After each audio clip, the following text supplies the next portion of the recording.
ಒಪ್ಕೊಂಡಿದ್ದಾರೆ ತಾನೆ?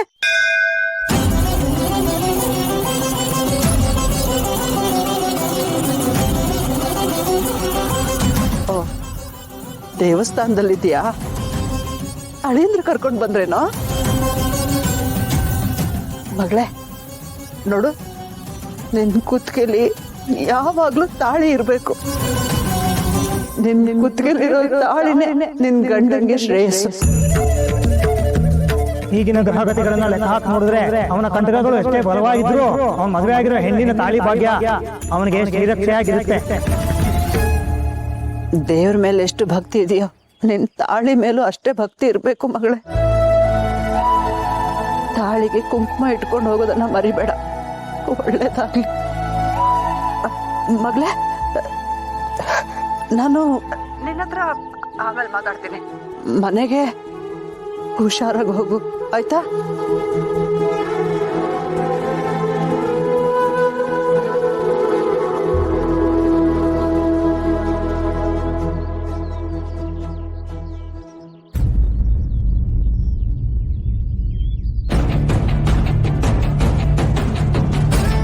ಅವನ ಮದುವೆ ಆಗಿರೋ ಹೆಣ್ಣಿನ ತಾಳಿ ಭಾಗ್ಯ ಅವನಿಗೆ ಶ್ರೀರಕ್ಷೆಯಾಗಿರುತ್ತೆ.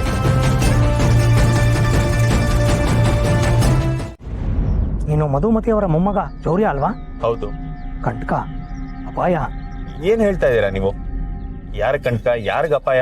ನಿನಗೆ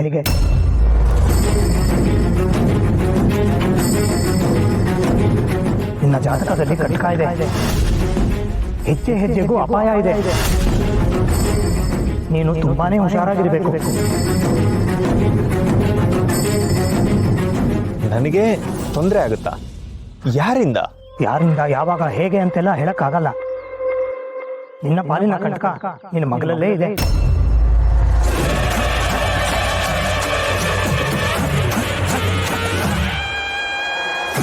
ನಿನಗೆ ಅಪಾಯ ಇರೋದು ಎಷ್ಟು ನಿಜಾನೋ ಹಾಗೆ ಅಪಾಯದಿಂದ ನಿನ್ನ ಕಾಪಾಡೋ ಶಕ್ತಿನೂ ನಿನ್ ಜೊತೆಯಲ್ಲೇ ಇದೆ.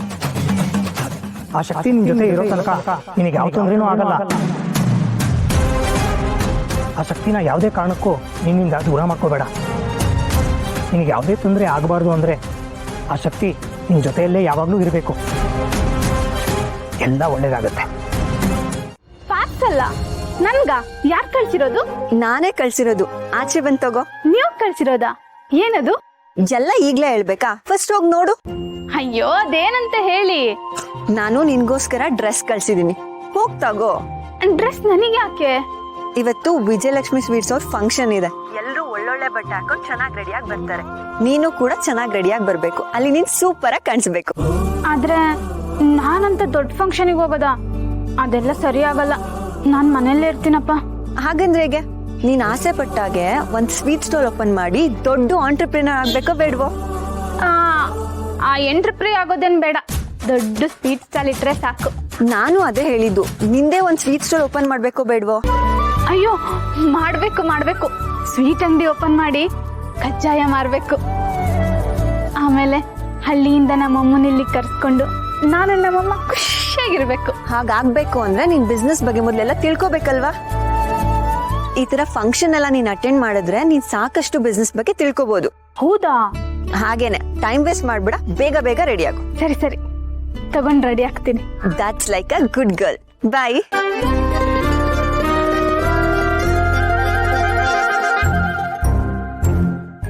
ಯಾವಾಗ್ಲೂ ನಗ್ತಾ ಇರೋ ಈ ಮುಖದಲ್ಲಿ ಯಾಕಜ್ಜಿ ಕಣ್ಣೀರು?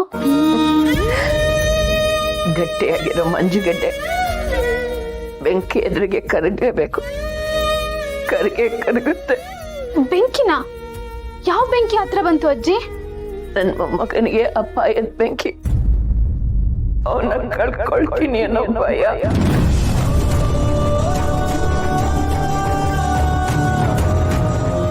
ನನ್ನ ಸೊಸೆ ಹೋದ್ಮೇಲೆ ನನ್ನ ಮೊಮ್ಮಗನ ಕಣ್ಣಲ್ಲಿ ಕಣ್ಣಿಟ್ಟು ಕಾಪಾಡ್ಕೊಂಡಿದ್ದೀನಿ. ಅವನಿಗೂ ಚೂರ್ ಗಾಯನೂ ಆಗ್ತಿರೋ ತರ ನೋಡ್ಕೊಂಡಿದ್ದೀನಿ.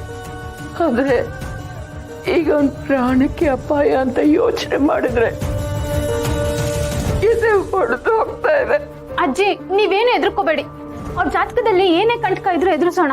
ನನ್ನ ಜೀವ ಕೊಟ್ಟಾದ್ರೂ ಅವ್ರನ್ನ ಕಾಪಾಡ್ಕೋತೀನಿ.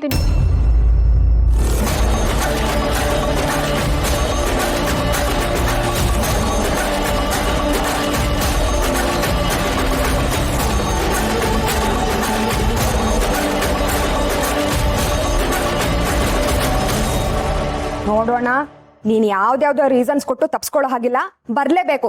ಧೀರಜ್ ಕೂಡ ನಿನ್ಗೆ ಇನ್ವೈಟ್ ಮಾಡಕ್ ಹೇಳಿದಾನೆ. ನನ್ನ ತಂಗಿ ಮನೆಗೆ ನಾನು ಬರ್ತಾ ಇರ್ತೀನಾ? ತಂಗಿ ಮನೆನಾ? ಹಾ, ನಾಳೆ ನಿನ್ ಮದ್ವೆಗ ಮನೆಗೆ ಹೋದ್ಮೇಲೆ ಅದು ನಿನ್ ಮನೆ ತಾನೆ. ಹೌದಲ್ವಾ? ಸರಿ ಸರಿ, ಇದೇ ಮೊದಲನೇ ಸಾರಿ ನಾವು ಅವ್ರ ಮನೆಗೆ ಹೋಗ್ತಾ ಇದೀವಿ.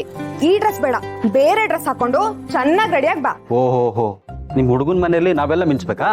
ಹೌದು, ಮತ್ತೆ ಎಲ್ರು ಮಿಂಚ್ಲೇಬೇಕು. ಸರಿ ಸರಿ, ನಂಗೆ ಲೇಟ್ ಆಗ್ತಿದೆ, ನಾ ಹೊರಟಿರ್ತೀನಿ, ಬೇಗ ಬಾ. ಹಾ,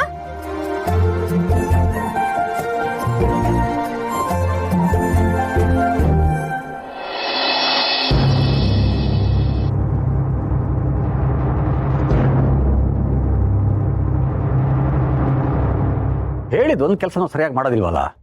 ಪಾರ್ಟಿ ಬೇರೆ ಕೇಟ್ ನಿನಗೆ. ಸುಮ್ಮನೆ ಬಿಟ್ಟಿ ಕೂಳ್ ತಿಳ್ಕೊಂಡು ಮನೇಲಿ ಬಿದ್ದಿರೋದಲ್ಲ. ಅಪ್ಪ, ಅದು ಮಾತಾಡ್ಬೇಡ ನೀನು. ಮೊದಲು ಅರ್ಧಂಬರ್ಧ ಮಾಡಿರೋ ಕೆಲಸನ ಕಂಪ್ಲೀಟ್ ಮಾಡು.